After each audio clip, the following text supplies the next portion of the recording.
suas mãos sobre ele, entregasse toda a vida dele, todo o seu sacerdócio, sua missão.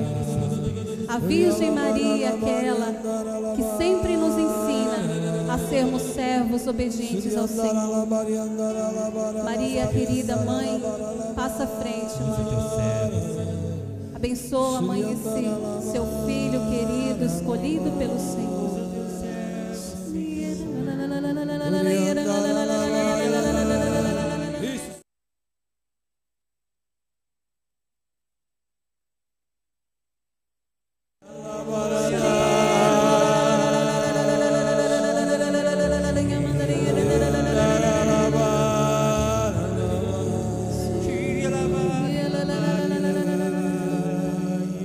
Ave Maria, cheia de graça, o Senhor é convosco.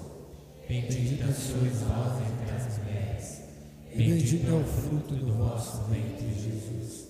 Santa Maria, Mãe de Deus, rogai por nós, pecadores, agora e na hora de nossa morte. Amém.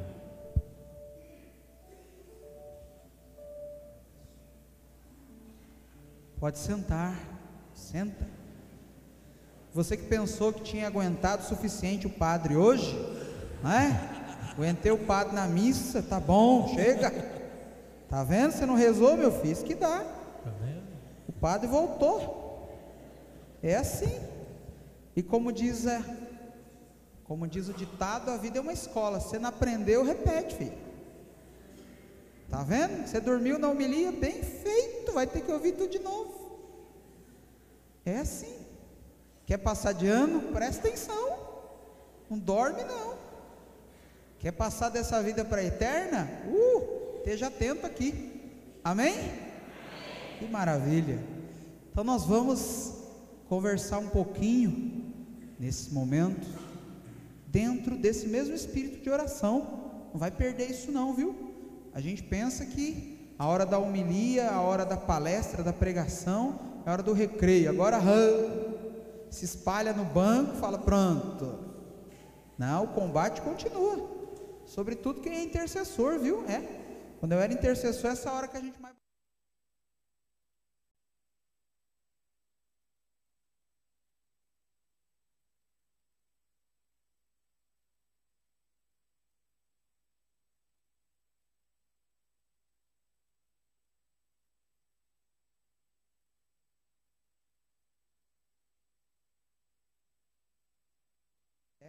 a vontade de Deus.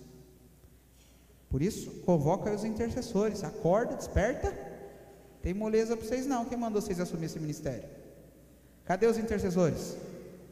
Cadê? Grupo sem intercessores e afunda. Tá tudo lá no fundo, escondido. Tá certo. Então vamos lá, hein? Capricha e reza aí. Nós vamos conversar um pouquinho, meus irmãos e minhas irmãs. Em primeiro lugar, quero dizer da minha alegria, da minha satisfação de ser convidado para vir fazer essa pregação, não é? É uma alegria muito grande. A gente às vezes na correria pastoral só se vê nas homilias. A gente reza a missa, acaba a missa, corre para uma reunião, corre para outra, e eu vejo depois na internet o que fica gravado dos palestrantes, mas o grupo em si, às vezes eu escuto alguma coisa. Então é uma alegria muito grande estar com vocês nessa noite. Você aqui presente na Matriz Imaculada, você que nos acompanha da sua casa, do seu trabalho, do automóvel, pelo celular, na faculdade. Eu sei que tem muita gente que nos assiste pela internet. Que Deus abençoe você por essa fidelidade, do jeito que você consegue estar presente aqui no meio de nós. Nós vamos falar um pouquinho do ser católico, não é? Nós estamos aí em meio do ano da fé, e é mais do que urgente que nós acordemos para a realidade do catolicismo. O que significa ser católico? O que significa fazer parte desta igreja católica? Não é à toa que o Papa Emérito Bento convocou esse ano. Aliás, nada nessa vida é à toa ou é por acaso. Ao contrário, é a providência de Deus agindo. Amém? Oh, que bom, é isso mesmo. porque essa é a verdade, irmão. Não tem coincidência, não tem, é providência constantemente. Por isso eu convido você a pegar a sua Bíblia e abri-la no Evangelho de São Mateus, Evangelho segundo São Mateus. A gente fala Evangelho de Mateus, não existe, Evangelho de Jesus, né? Evangelho segundo São Mateus, é o primeiro.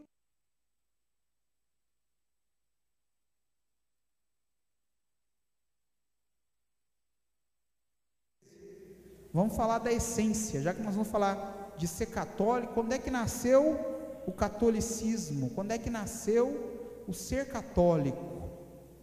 Onde é que está o nosso diferencial? Ser católico está aí no capítulo 16 do Evangelho segundo São Mateus. E como nós vamos então estudar, você não precisa ficar de pé, né? Na proclamação do Evangelho dentro da missa, nós estamos celebrando. Então o Evangelho, você ouve-o em pé e olhando para quem proclama. Agora aqui você pode acompanhar aí na sua Bíblia. Então, versículo 13, versículo 13 do capítulo 16 do Evangelho segundo São Mateus. Evangelho segundo São Mateus, capítulo 16. É o 16º capítulo do Evangelho de Mateus. Versículo 13. Na Bíblia da CNBB tem até um título em cima dizendo: a profissão de fé de Pedro. É justamente o centro do capítulo, desse capítulo e desses versículos. E é um texto bastante conhecido por nós, então eu vou dizer a vocês. Jesus foi com os seus discípulos para a região de Cesareia de Filipe, e ali perguntou a eles: quem dizem os homens ser o Filho do Homem? Eles responderam: alguns dizem que tu és João Batista, outros que és Elias, outros ainda que és Jeremias ou alguns dos profetas. Jesus perguntou-lhes: e vós, quem dizeis que eu sou?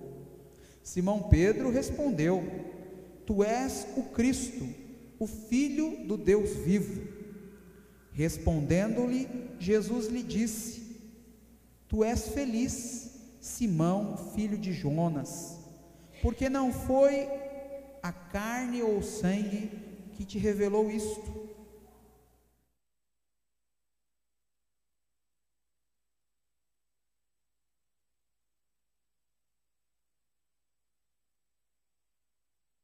irei à minha igreja, e os poderes do inferno nunca poderão vencê-la. Eu te darei as chaves do reino dos céus. Tudo o que tu ligares na terra será ligado no céu, e tudo o que tu desligares na terra será desligado no céu. Jesus repreendeu severamente a seus discípulos que não contassem nada disso a ninguém. É justamente essa a essência de onde nós tiramos a nossa catolicidade. Aliás, vamos começar dizendo que a palavra católico quer dizer, em primeiro grau, universal. Caton, universo. Ser católico significa pertencer ao mundo inteiro, pertencer a um todo, não é? E aqui justamente é onde nós vamos entender a essência do ser católico, fazer parte de algo maior, de algo que é maior, que abrange o universo inteiro. E é justamente nesse pensamento que nós vamos começar, pensando entre nós, meditando e ao mesmo tempo trazendo para a nossa vida esse elemento que precisa ser resgatado, Por isso que o Papa Emérito, o Papa Bento, convocou esse ano da fé. Por quê? Porque nós estamos nos perdendo no meio da modernidade. Eu dizia agora há pouco, ainda na homilia, justamente que existem vozes estranhas dentro do catolicismo, não é? E não são vozes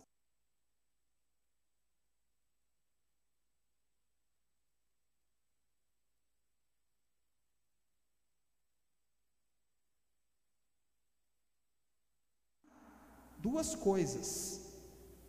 E infelizmente, não é que isso é possível não, mas tem muita gente que continua vivendo assim. É um pé no catolicismo, um pé no espiritismo. É um pé no catolicismo, é um pé no yoga.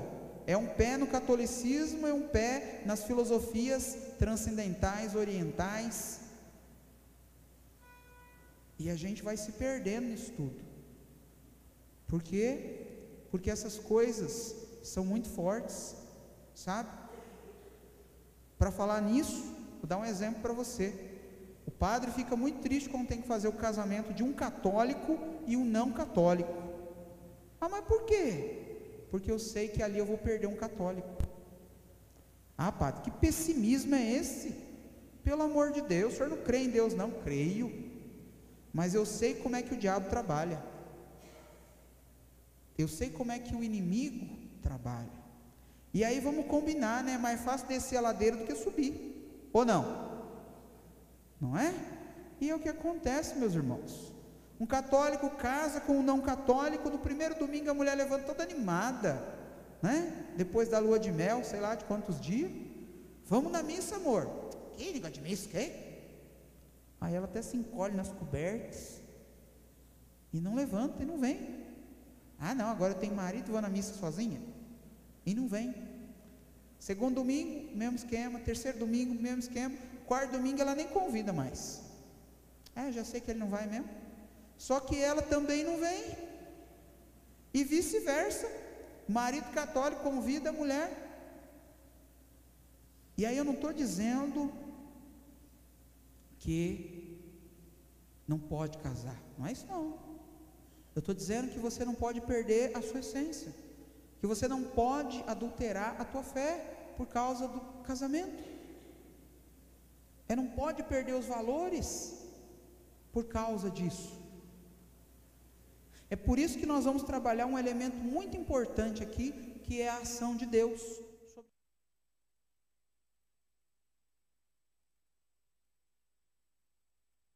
Que o Evangelho de Mateus, o Evangelho segundo Mateus, tem 28 capítulos. Nós estamos aqui no capítulo 16, pouco mais da metade do Evangelho. E Jesus então já está caminhando há algum tempo com os seus discípulos. E ele precisa então descobrir o que está acontecendo no coração dos discípulos. O que os discípulos entendem de tudo que está acontecendo? E aí ele vai fazer essa pergunta: quem vocês escutam que o povo diz que eu sou? O que vocês estão ouvindo do povo? E aí o povo, óbvio, só vai conseguir ler Jesus pelas ações dele.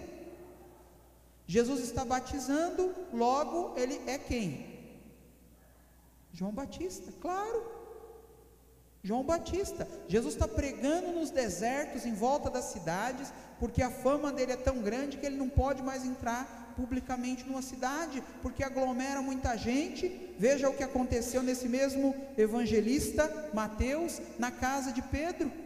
Juntou-se tanta gente na porta da casa que ninguém conseguia entrar, e a única forma de entrarem com um paralítico foi pelo teto. Então Jesus não está mais podendo entrar nas cidades, ele fica pregando nos desertos, nos lugares afastados. Aliás, o capítulo 5 de Mateus, Jesus subiu a montanha, e lá, no alto da montanha, começou a ensinar, longe das cidades, por causa da fama dele. E aí o povo vê Jesus no deserto, vê o Jesus batizando, pensa o quê? É João Batista. Maravilha. Então o povo lê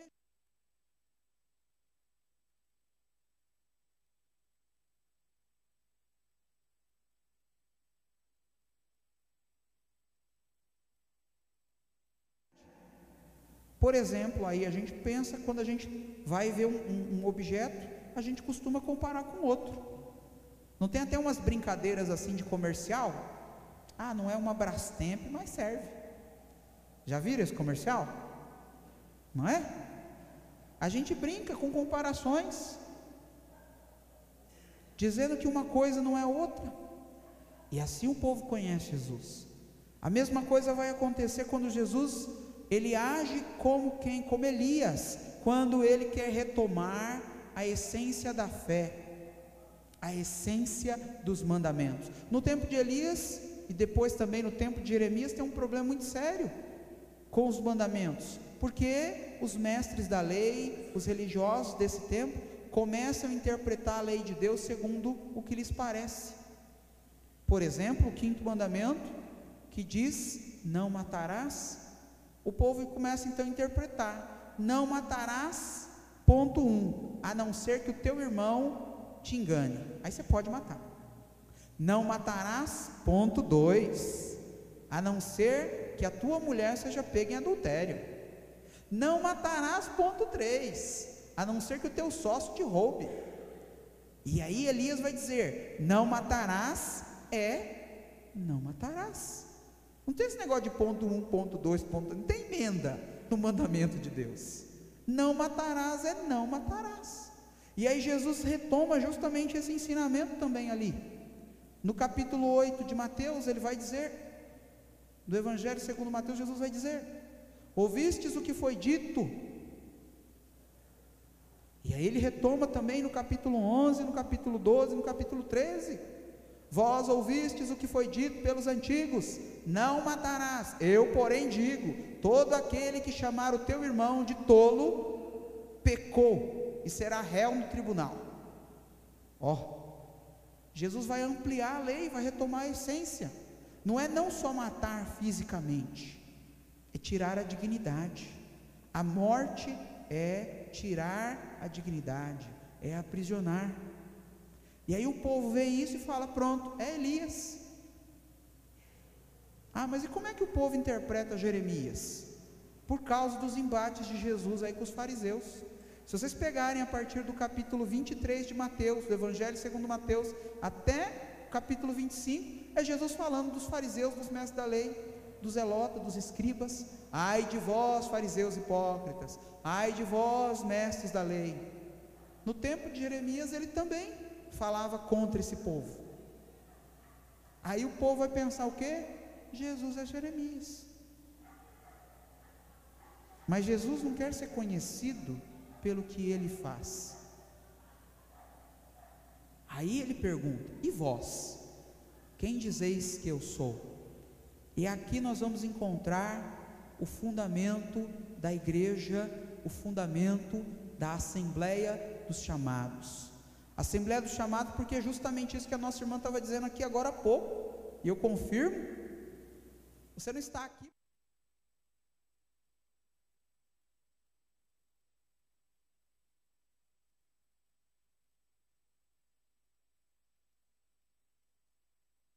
de oração, não.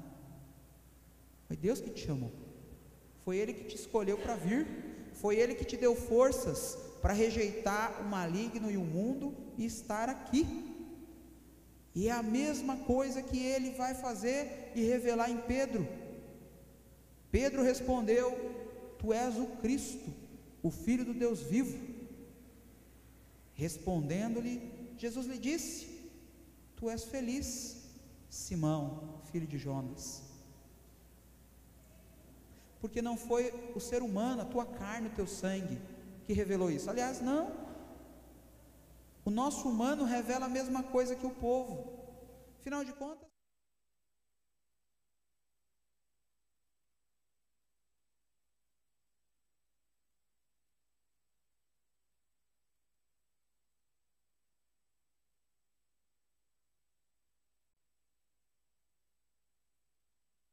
ele é pedreiro, que nada, um desocupado, não tinha o que fazer, a mulher mandou ele rebocar o muro. Mas a gente julga as pessoas pelas ações. Isso é muito comum. Aliás, é nisso que Samuel vai se estrepar, coitado. porque ele chega lá para escolher o novo rei, não é? Profeta Samuel, e aí o primeiro que aparece, ele fala: pronto, é esse, bonitão, fortão, musculoso, com os cabelinhos tudo enroladinho, bonitinho, pronto. Aí Deus fala para Samuel: não, não é esse aí não, esse eu rejeitei. O profeta fala: puxa vida, mas ele é tão bonitinho. Deus fala: mas não quero o bonitinho. Aí chega o próximo filho, aí o profeta se anima, fala: então, esse não é tão forte, não é tão bonito, mas deve ser esse aí. Deus de novo: também não é esse. E assim até o sexto filho. Aí o profeta falou: pronto, acabou os filhos, Deus não escolheu ninguém. Aí o profeta pergunta para Jessé: você tem mais algum filho? Aí Jessé, meio sem graça: tem um aí, um menininho aí que cuida das ovelhas, não sabe ler, não sabe escrever. Aí o profeta, então, cutucado por Deus, fala para ele: traz ele aqui, porque enquanto ele não chegar, a gente não vai se sentar à mesa para jantar. E aí quando entra Davi, o profeta desanimado olha para aquela criatura, aquele toquinho de gente, aquele resto que sobrou dos filhos, fez um filho tão grandão, sobrou um pouquinho de massa, fez um pequenininho. Falou: pronto, estamos perdidos. É isso que vai ser o rei? E Deus fala: levanta depressa, unge ele, esse é o meu escolhido. Aí o profeta fala: pelo amor de Deus, Senhor, isso aí vai ser rei? Isso? E Deus fala: é porque eu não julgo segundo as aparências, eu julgo segundo o coração. Acaba com o profeta. Vocês estão pensando que ser profeta de Deus é tranquilo? Não é não. Vocês forem ver, vários profetas tiveram umas brigas feias com Deus. Samuel foi um deles. E teve profeta que Deus mandou profeta para falar para o profeta que o profeta estava errado. Que confusão, né? Teve profeta que Deus mandou um profeta para falar para o profeta que o profeta estava errado. Pois é. É o que disse sim Ezequiel: não queres a morte do pecador, mas que se converta e viva. E quem diz que o profeta acerta em todas? Né? Mas aqui, vamos àquilo que é importante, para a gente não perder o foco. A fé em Jesus Cristo não vem pelos olhos, não vem pelos ouvidos, não vem pelo gesto de tocar, de provar. Nem o paladar, nem o olfato, nem o tato, nem a visão, nem a audição nos levam à fé em Jesus Cristo. Porque não é ação humana, é ação de Deus. Foi o meu Pai que te revelou isso. Você não conseguiria ver se o meu Pai não tivesse agido em ti. É o que Jesus está falando. Por isso, a igreja é essencialmente aqueles que partilham da mesma fé de Pedro. Aqueles que acreditam a mesma coisa que Pedro acreditou e revelou agora, que Jesus, o que nasceu em Nazaré, que foi criado lá na região da Galileia, que morreu na cruz, é o escolhido, o Cristo, o Messias, e que também é o Filho do Deus vivo. Essa é a fé da igreja. E ser igreja é reunir-se em torno dessa mesma fé. Ser católico representa fazer parte desta pedra, desta rocha que é a profissão de fé de Pedro. Não pensa você que ser igreja é em primeiro momento instituição. Não. Primeiro momento, igreja é convocação. Por isso a palavra igreja, do grego, eclésia, significa justamente assembleia convocada. É uma convocação. Por isso, o que a nossa irmã estava falando aqui logo no começo, eu confirmo profundamente de Deus. Por isso que no final Jesus vai dizer: olha, não conteis isso para ninguém não. Deixa que as pessoas descubram isso por Deus. Não sai dizendo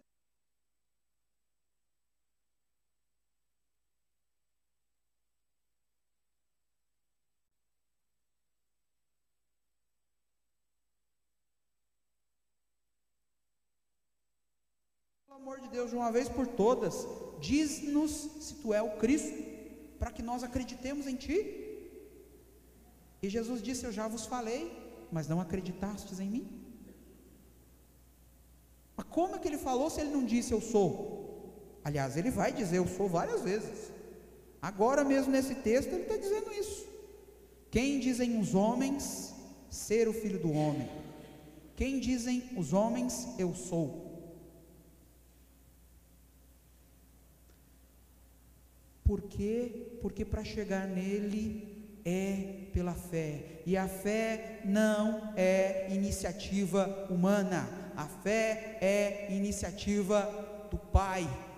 Nós ouvimos isso essa semana passada todinha. Quem acompanha o Evangelho, Jesus falando que só vai até Ele aqueles que o Pai atraiu, aquele que o Pai chamou, aquele que o Pai instruiu. Não é qualquer um que vai a Ele. E ainda dizia no domingo ontem: essas ovelhas que estão na minha mão, ninguém pode tirar elas de mim, porque o Pai que me deu, e o Pai é maior do que todos, e eu e o Pai somos um.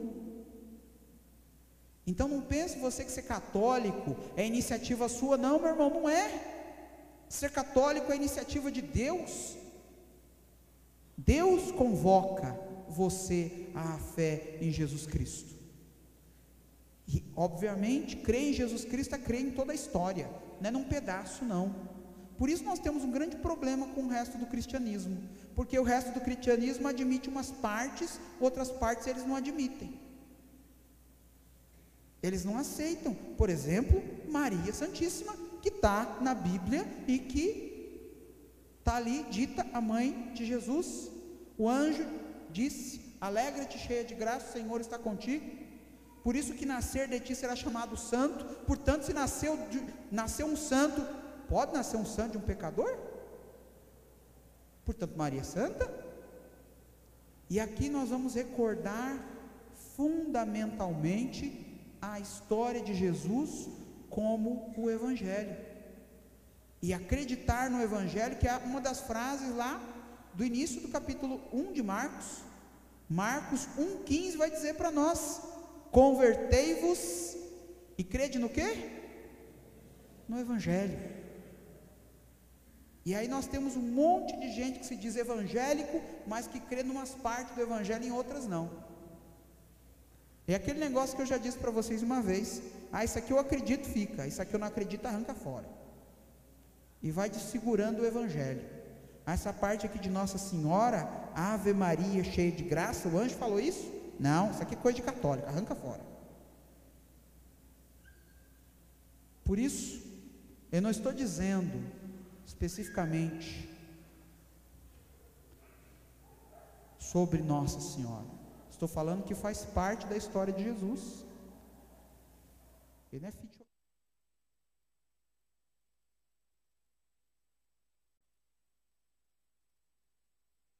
É acreditar em todo Jesus, não é só numa parte não, é em tudo.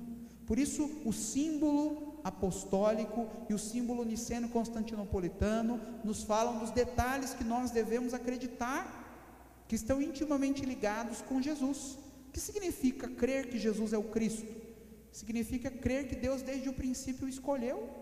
Quando escolheu Maria, já estava escolhendo ele, já estava preparando.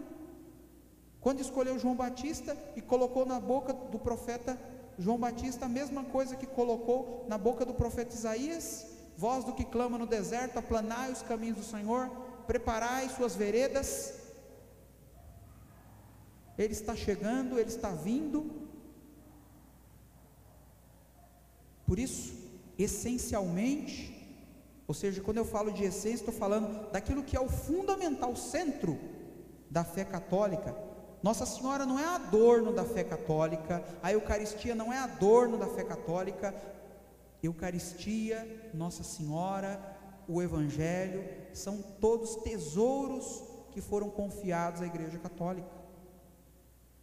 Confiado a essa igreja reunida na mesma fé de Pedro, e que não foi convocada por si mesma, mas que foi convocada pelo próprio Deus. Por isso Jesus diz a Pedro: eu te digo que tu és Pedro. Jesus faz um trocadilho: Pedro, pedra, rocha, Jesus está fazendo um trocadilho. O que significa isso? Está usando o mesmo nome para falar de duas coisas. E disse a ele: sobre esta pedra, ou seja, sobre a tua fé, esta tua profissão de fé, eu vou construir a minha igreja. Ou seja, aqueles que o Pai está convocando por meio de mim, acreditarão na mesma coisa que você acredita agora, nesse momento. E eu te darei a ti Pedro, a ti, está falando especificamente para Pedro, as chaves do reino dos céus. Ou seja, você vai abrir o reino dos céus e vai fechar o reino dos céus. As chaves estarão na tua mão. E ter nas mãos a chave significa o quê? A gente às vezes pensa que São Pedro é porteiro, né? É porteiro do céu. Vou chegar lá, vou dar de cara com São Pedro, né? Não, filho, você tem que não vai dar de cara com São Pedro. Quando você chegar no céu, você tem que ver ele antes, para ver se ele deixa você entrar no céu. E aí ver São Pedro antes é aqui, ó. Acreditar na mesma coisa que ele acreditou, estar ligado a ele pela mesma fé. E aí nós ouvimos São Pedro agora há pouco, na hora da missa, na primeira leitura da carta dos Atos dos Apóstolos. Pedro, que teve uma visão sobre a impureza e a pureza, sobre os gregos e sobre os judeus. E Pedro que vai dizer: Deus concedeu a eles também o mesmo que deu para nós, por causa da mesma fé. Veja, São Pedro estava ligando naquele momento, reconhecendo. Por que Pedro tinha que ir lá em Jope, numa cidade pagã, para conhecer esse homem chamado Cornélio? Por quê? Por que ele tinha que ir lá? Porque ele precisa reconhecer a ação de Deus, porque afinal de contas é ele que liga, é ele que desliga. Por isso o Ato dos Apóstolos, a primeira parte, Pedro vai estar presente em todas as ações do Espírito Santo, para reconhecer que é o Espírito Santo. Aliás, Pedro vai usar isso muito, e os concílios que vêm depois vão usar a mesma expressão de Pedro.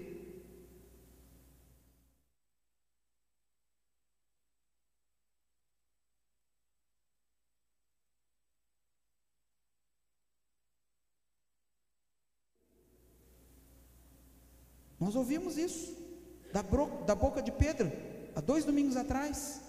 Falava para nós: e disto nós e o Espírito Santo somos testemunhas. E aqui é que está. Por que Pedro tem que reconhecer isso? Porque Pedro está com as chaves para ligar e para desligar, para dizer isto é de Deus, isto não é de Deus. Por que o Espírito Santo levou Pedro a ter uma visão sobre impuro e puro, e de repente depois apareceram 3 homens que estavam atrás dele, onde um anjo havia dito a Cornélio: manda alguém a Jope para buscar um Pedro, um homem chamado Simão, conhecido como Pedro, e manda trazer ele aqui. Para quê? Para reconhecer e para unir de uma vez por todas as nações. Porque até aqui o pensamento deles é que a salvação é só para os judeus. O princípio do Evangelho segundo Mateus é isso. Por isso que eles não estão preocupados em sair anunciando. Por quê? Porque é o Pai que vai convocar. Os judeus, eles acreditam profundamente nisso. Eles não saem por aí montando sinagoga para atrair gente para dentro. Não. Eles montam a sinagoga depois que a primeira sinagoga não comporta mais. E a Igreja Católica segue mais ou menos esse modelo. Primeiro a gente tem povo, para depois ter templo. Ao contrário de muitas das igrejas evangélicas, primeiro faz o templo, depois tenta juntar o povo, trazer para dentro. A Igreja Católica não funciona desse jeito, não.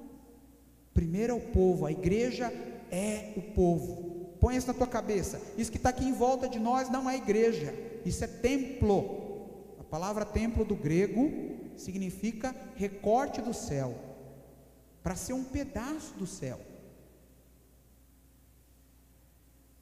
Mas igreja é você e sou eu batizado. E aí, meu irmão, perceba uma coisa que eu já tenho batido bastante nas homilias dominicais: o batismo, a Eucaristia e a confirmação são iniciativas de Deus, não sua. Você não fez nada até agora. E eu não estou menosprezando a tua fé, não. Estou dizendo que até agora foi Deus que trabalhou na tua vida, te trazendo aqui, fazendo com que você recebesse o batismo, a fé, fazendo com que você alimentasse essa fé na Eucaristia, fazendo com que você confirmasse essa fé no sacramento da confirmação. Agora, qual que é a tua obra? Qual é a tua obra agora? Levar essa fé para os outros. Ah, mas é Deus que chama. Sim, é Deus que chama. É Deus que chama, por meio de instrumentos, como o próprio Filho dele, Jesus. Afinal de contas, Deus está chamando a humanidade desde o começo. Se você for ver lá, o livro do Gênesis, por exemplo, capítulo 3, versículo 9, Deus andando pelo jardim pergunta: Adão, onde você está? Deus desde o princípio está atrás do homem procurando por ele. Desde o começo, é sempre a iniciativa dele. E a Igreja Católica não está longe disso. Por isso aqui está garantido algo fundamental sobre a verdade dessa instituição: a sua permanência sobre a terra. Veja, ao longo de 2000 anos, impérios poderosíssimos se levantaram no Oriente e no Ocidente, e muitos desapareceram, e hoje a gente ouve falar deles pela história, mas a Igreja Católica continua, porque ela não é sustentada por mãos humanas, como o próprio Jesus está declarando para Pedro: não foi nenhum ser humano.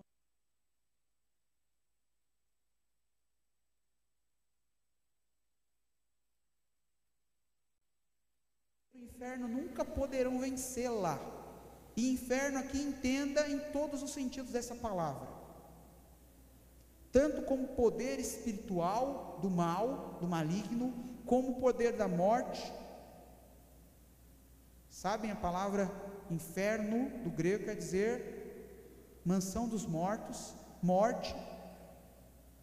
A igreja não morre, ou seja, não termina, não chega ao fim, porque ela é sustentada por aquele que desde o princípio a conclamou. E esse é um sinal da nossa catolicidade. Mas é a partir do momento que Pedro reconhece a fé dos gregos que a igreja expande.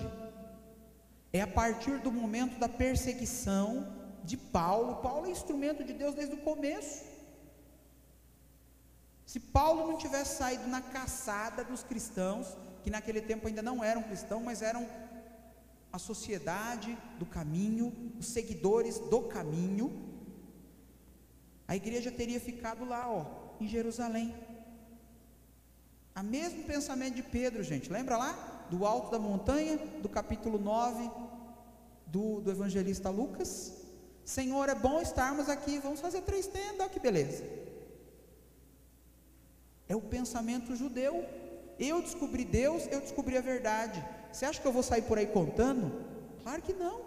Por isso que Jesus diz assim: o reino dos céus é quando alguém encontra um tesouro no campo. Ele compra aquele campo, vende tudo que ele tem e compra aquele campo, e fica assim,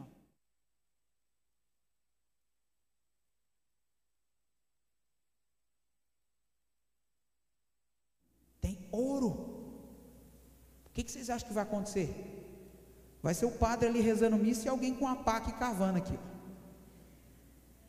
que vocês acham que vai acontecer em Serra Pelada, por exemplo? Foi justamente isso. Descobrir o ouro numa terra que não era dito de ninguém, entre aspas. O povo tudo correu para lá, cada um tirar o seu pedaço. Por isso o pensamento judeu é isso: você descobriu a verdade, você conhece o caminho de Deus, guarda para você. Cada um que procure reconhecer Deus do jeito que der. Eu já encontrei a verdade. E isso acaba um pouco infiltrando, sabe?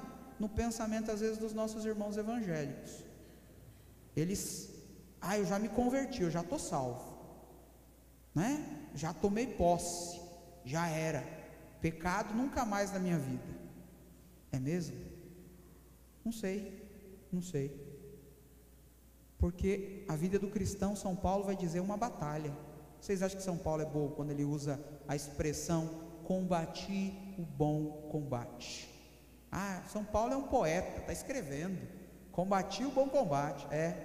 Ele sabe o quanto ele teve que sofrer para chegar até o momento da glória de Deus. Por isso a vida é uma luta contra o mal constantemente, apoiado em Deus, na graça de Deus, sem dúvida, e Ele faz a parte dele. Prova disso estão aí os sacramentos, são sempre iniciativa dele, chamando-nos para a santidade. Mas não quer dizer que ele tem que fazer tudo, meu irmão. Não quer dizer que é só ele que faz. Você precisa tomar as suas atitudes. Precisa primeiro ter fé, e uma fé como a rocha, inabalável. Nisso me admiro muito do testemunho do Padre Léo, e nós já estamos caminhando para o final. Vamos tranquilizar alguns corações aí, né? Estamos caminhando para o final, viu, gente? Mais meia hora no máximo a gente termina. Mas eu acho admirável o testemunho do Padre Léo.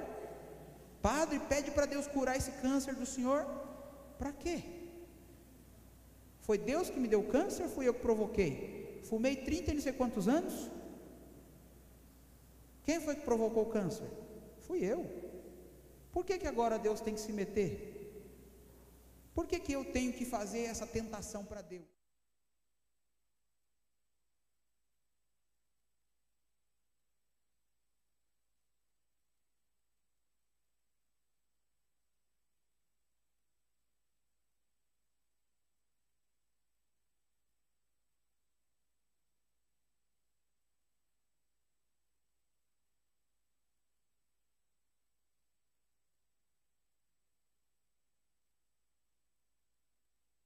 Então, se Deus não fizer nada por você, você não acredita nele?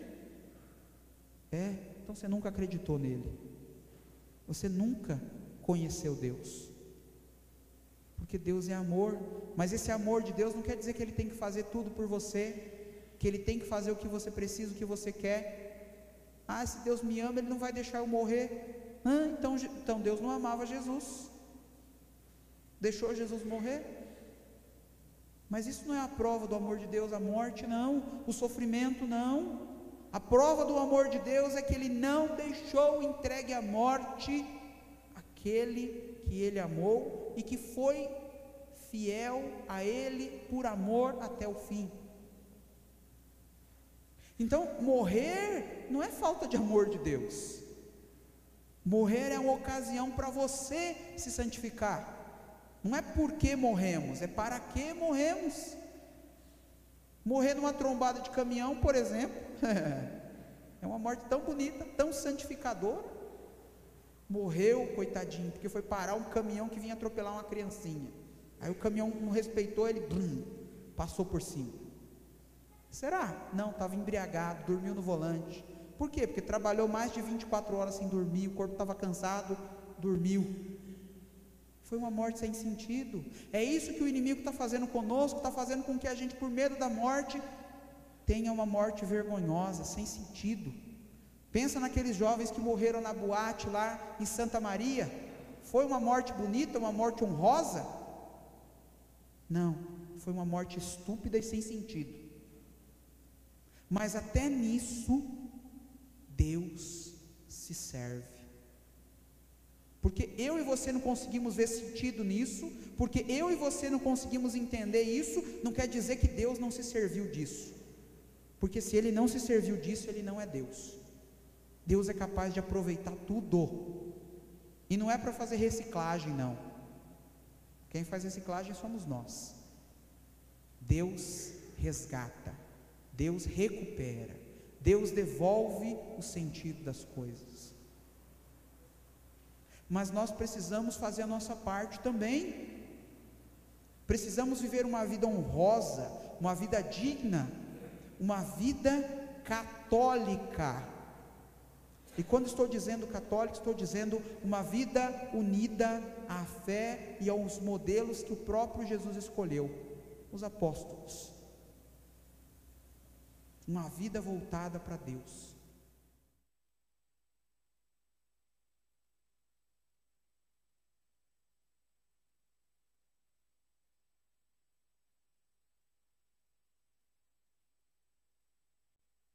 Mas e o que eu faço com o meu batismo?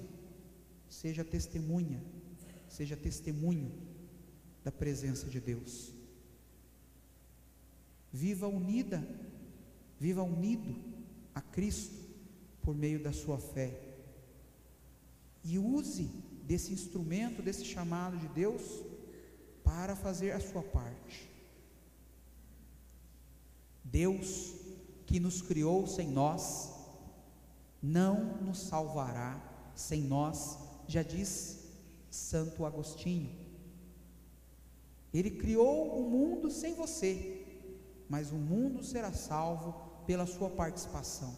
Por isso, católico, fazer parte de algo maior, o pouquinho que eu faço, unido a outros pouquinhos, vai mudando o mundo.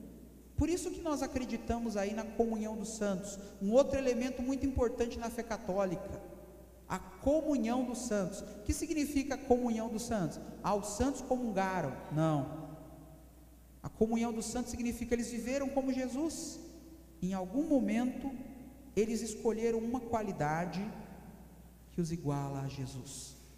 Francisco no amor aos pobres, Teresinha no amor pela igreja, Padre Pio pelas suas chagas, São Francisco Xavier pelo anúncio do Evangelho, o anúncio da salvação. E cada um dos santos escolheu uma qualidade de Jesus para vivê-la, e nessa comunhão tornaram-se um sinal ao longo do caminho que aponta para Jesus. E é isso que Deus está te chamando. Ser católico é pertencer a algo muito maior, é pertencer a Deus por meio da fé que Ele fez brotar no teu coração. Por isso eu vou te convidar, vai ficando de pé. Desperta tu que dormes.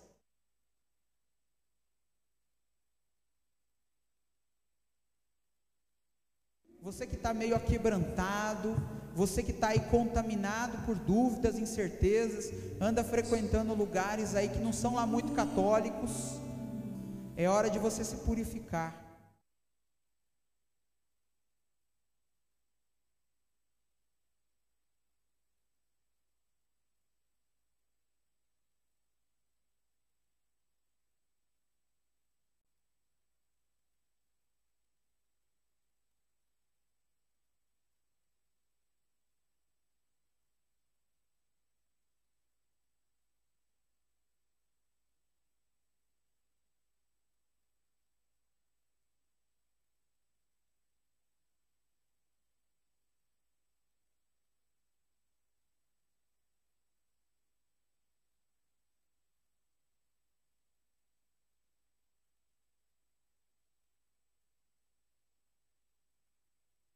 E é esse Espírito que quer brotar no teu coração e tornar-se uma fonte que jorra para a eternidade. Por isso eu te convido, meu irmão, tire as coisas da sua mão, una as tuas mãos, ponha elas sobre o teu coração, e eu te convido a conclamar esse Espírito que está dentro de você, para que ele venha à tona e faça borbulhar e retirar todas as impurezas do teu coração, as incertezas, as dúvidas, as contaminações, tudo aquilo que foi entrando pelo teu ouvido, pelos teus olhos, pelos teus sentidos, e que não é de Deus e não é da igreja, não é da fé católica. Você que andou aí, que continua lendo o horóscopo, que você continua acreditando no azar, continua acreditando em gato preto, em escada, em simpatia, você que acredita em tatuagem, você que acredita em nome para dar sorte, o nome para dar sorte, o nome da minha filha, do meu filho, do meu irmão, você que costuma rezar para o anjo, para os querubins, serafins, para os duendes, para as fadas, está errado. Mesmo os anjos são instrumentos de Deus. Você tem que pedir a proteção de Deus por intercessão dos anjos. Não rezar para anjo. Tem que descobrir o nome do meu anjo da guarda. O meu anjo da guarda chama-se sei lá das quantas. Para com isso. Isso é esoterismo. Fizeram macumba com o meu nome, fizeram não sei o que lá. Para. Jesus morreu à toa. Então, se uma macumbinha pode te pegar mal olhado, para. É porque você está fraco, porque você não tem fé. Você confia nas coisas materiais, não confia no poder da fé. Você só sai de casa com seu terço. Se eu não sair com o meu terço, eu não posso sair. Hoje o meu dia não deu certo porque eu esqueci o terço. Para com isso. O terço é instrumento. Tenha fé. Deus está com você. O Espírito Santo não vem por meio de objetos. Ele vem por meio do sacramento do batismo, da confirmação, da Eucaristia. E ele não vai embora não. Não pensa você que ele é igual uma pombinha, qualquer coisa assusta o Espírito Santo. Não. O que assusta o Espírito Santo é a nossa falta de fé nele, é a nossa falta de confiança em Deus. Assusta, mas não afasta, porque ele espera muito mais de nós. Purifica, meu irmão, a tua fé. Como igreja, nós cremos, Senhor, mas aumentai a nossa fé. Nós cremos, Senhor, mas purificai a nossa fé das contaminações. Sabe uma forma de contaminação? Você que acredita no Jesus misericordioso, mas não acredita no crucificado. Isso é contaminação. É o mesmo Jesus, e a maior misericórdia está na cruz.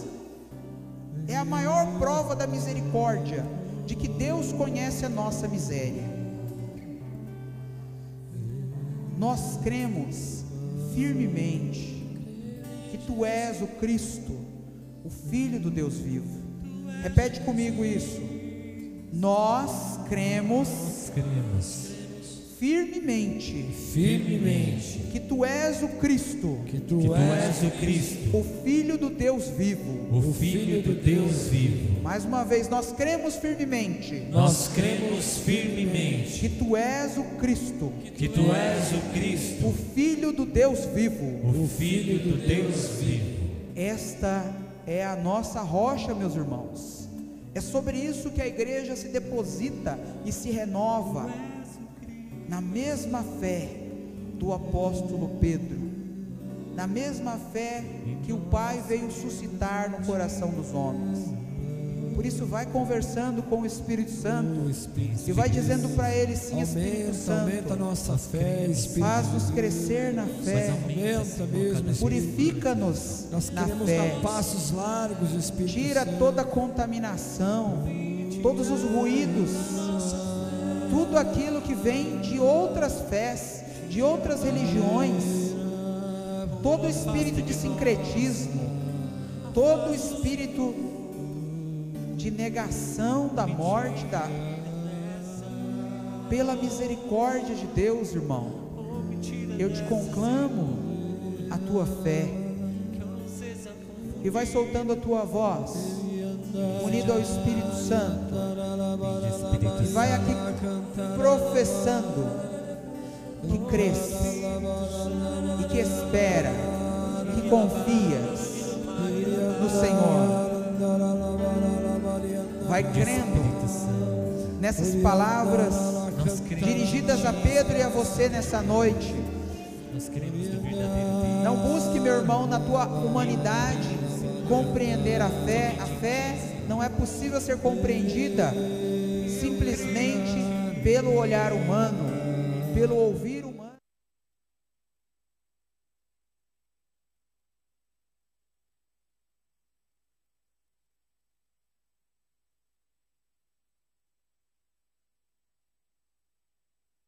Deus, é preciso uma experiência que brota do alto, que brota do coração do Pai.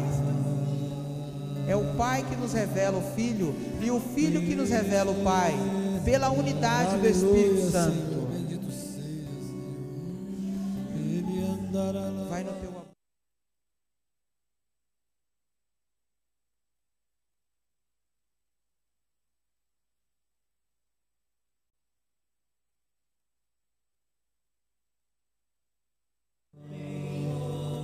Fortalece a tua igreja, Senhor, nesta fé.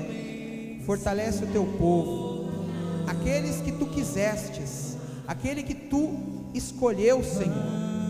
Como nos dizia nossa irmã, capítulo 15, versículo 16 do Evangelho de João, mas também em capítulo 3, versículo 13 do Evangelho de Marcos, Jesus subiu um monte e chamou aqueles que ele quis. Aleluia, Senhor. Aqueles que ele escolheu para estarem com ele, para viverem com ele e para enviá-los com poder de expulsar o demônio. Assim seja, Senhor. Marcos 3,13. Jesus escolheu você e hoje te dá autoridade para expulsar o mal da sua vida. Amém, pela Senhor. fé. Purifica-nos, Senhor, por esta fé. Faz brilhar no nosso coração o teu Espírito, a tua luz. Dissipa as trevas da nossa mente por essa luz que resplandece no Cristo. Ó Espírito Santo, faze brilhar em nós a claridade da tua presença. Toda dúvida, toda incerteza, todo medo, não tenhais medo. Acredita, meu irmão, acredita. Creio em Jesus. Vai cantando.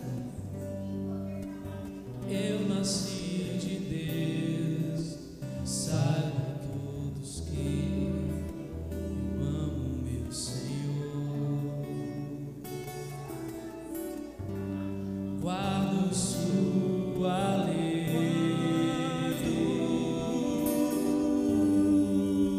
eu vou até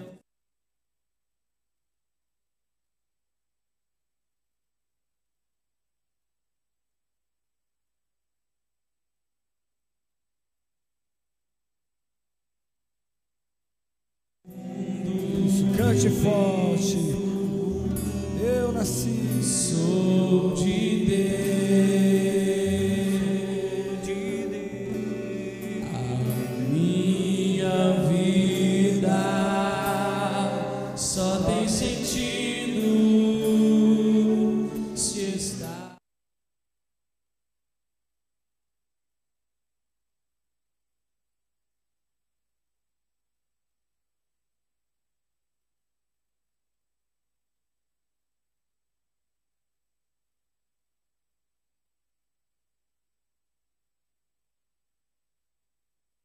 E esta é a vitória. E esta é a vitória Que vence o mundo. que vence o Levante os braços lá no alto e canta. a nossa fé.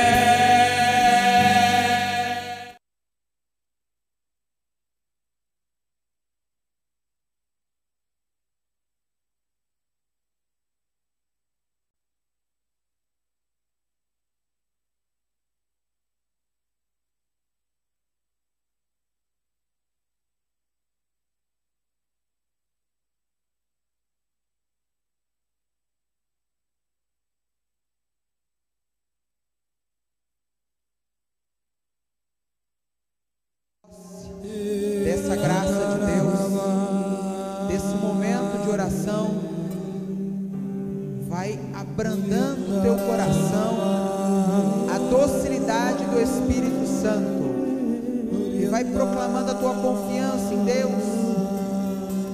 Confiança é aquilo que nos conduz para Deus, e vai dizendo: eu confio em ti, Senhor. Em minha vida, tu és soberano, tu és Senhor. Confio a minha vida a ti, Senhor. E tudo que está acontecendo na minha vida,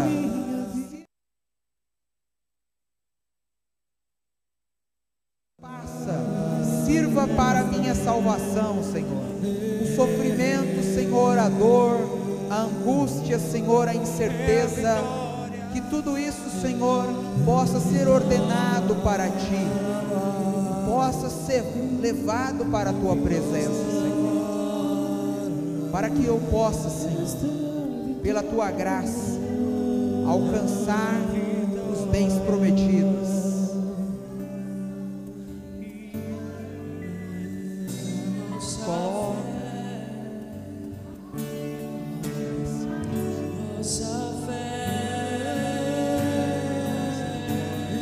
Solte a voz, igreja, cante.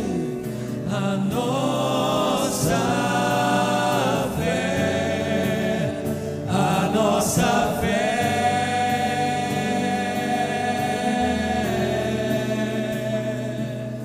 a nossa, essa é a nossa igreja, a nossa fé,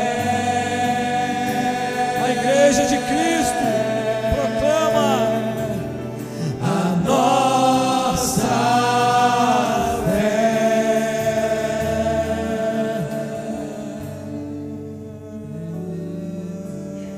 Para que você saiba, meu irmão, minha irmã, e tenha no teu coração essa verdade, a fé é o elemento pelo qual Deus une a tradição, a escritura e o magistério. Aleluia. Nós temos estes três elementos da riqueza da Igreja Católica, e a fé os une para que estejam a serviço de Deus. A escritura como parte da revelação, o magistério como ensinamento da revelação, e a tradição como herança da revelação.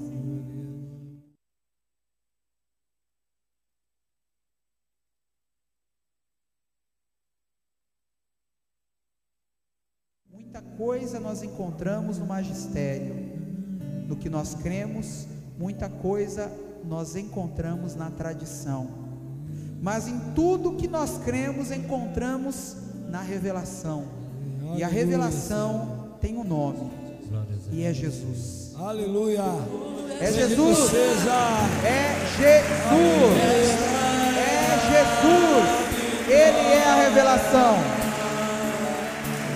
Ele é a revelação.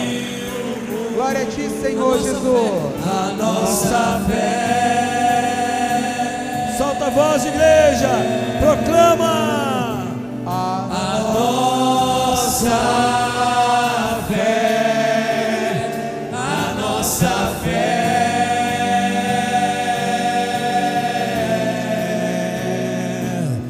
a nossa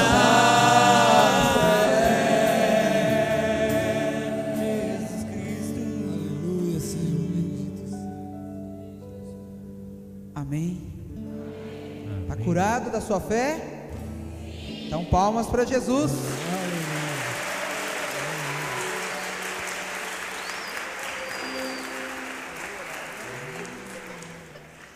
Muito obrigada, Padre.